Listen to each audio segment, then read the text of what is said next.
Après avoir reçu le sacrement du baptême, il devient impératif de consciemment éviter certaines attitudes, comportements et situations qui pourraient entraver le chemin de notre relation avec Dieu ainsi que notre progression spirituelle. C'est une étape cruciale dans notre parcours de foi, où nous sommes appelés à cultiver une conscience profonde de notre alliance avec Dieu et à agir en cohérence avec cette alliance. Voici une liste détaillée de 7 recommandations sur les attitudes et comportements à éviter après le baptême. Éviter de pécher délibérément. Nous devons nous abstenir de manière intentionnelle de tout acte qui va à l'encontre des préceptes et des valeurs de notre foi. Cela implique de faire preuve d'une vigilance constante pour résister aux tentations du péché en refusant les comportements tels que la tromperie, la cupidité, l'orgueil, la colère démesurée, la luxure, la jalousie et autres formes de transgression morale. 2. Éviter les compagnies néfastes. Éviter la fréquentation régulière de personnes dont les valeurs et les actions ne sont pas alignées avec les enseignements de notre foi. Il est essentiel de sélectionner soigneusement nos relations interpersonnelles en privilégiant la fréquentation de personnes dont les convictions et les actions sont en accord avec les enseignements de notre foi. Nous devons rechercher des compagnons de route qui nourrissent notre spiritualité et nous encouragent dans notre marche vers Dieu. 3. Tentations et habitudes néfastes.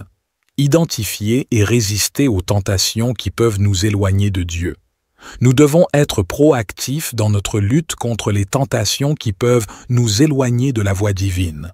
Cela suppose de reconnaître et d'éviter les environnements, les situations et les habitudes qui nous entraînent vers des comportements destructeurs, tout en cherchant à remplacer ces schémas par des pratiques et des activités qui renforcent notre connexion avec le divin. 4. Arrogance et orgueil spirituel.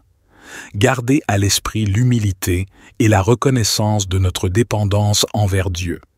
Éviter de tomber dans l'illusion de la suffisance personnelle ou de regarder avec mépris ceux qui semblent être en dehors de notre propre chemin spirituel. Il est impératif de maintenir une attitude d'humilité et de reconnaissance de notre dépendance envers Dieu. Nous devons éviter l'orgueil spirituel, qui peut nous aveugler sur nos propres faiblesses et nous conduire à mépriser ceux qui sont sur des chemins spirituels différents des nôtres. 5. Négligence spirituelle.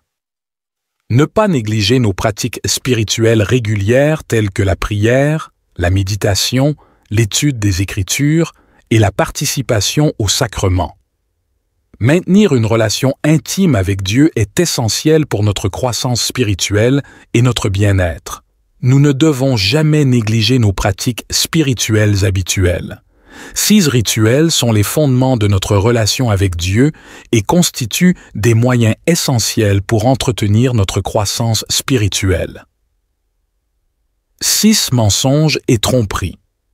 Cultiver l'honnêteté et l'intégrité dans toutes nos interactions. Éviter toute forme de mensonge ou de tromperie, que ce soit en parole ou en action, afin de préserver la confiance et l'harmonie dans nos relations avec Dieu et avec autrui. Nous devons cultiver une éthique irréprochable en évitant toute forme de mensonge, de tromperie ou de manipulation dans nos interactions avec autrui. L'intégrité est cruciale pour maintenir la confiance et l'harmonie dans nos relations avec Dieu et avec nos semblables. 7. Oubli des enseignements. Ne pas perdre de vue les enseignements fondamentaux de notre foi. Il est essentiel de continuer à approfondir notre compréhension de la doctrine chrétienne et de vivre en accord avec les valeurs et les principes que nous avons professés lors de notre baptême. Il est impératif de ne jamais perdre de vue les enseignements fondamentaux de notre foi. Nous devons continuellement approfondir notre compréhension de la doctrine chrétienne et nous efforcer de vivre en accord avec les valeurs et les principes que nous avons professés lors de notre baptême, afin de demeurer fidèles à notre engagement envers Dieu.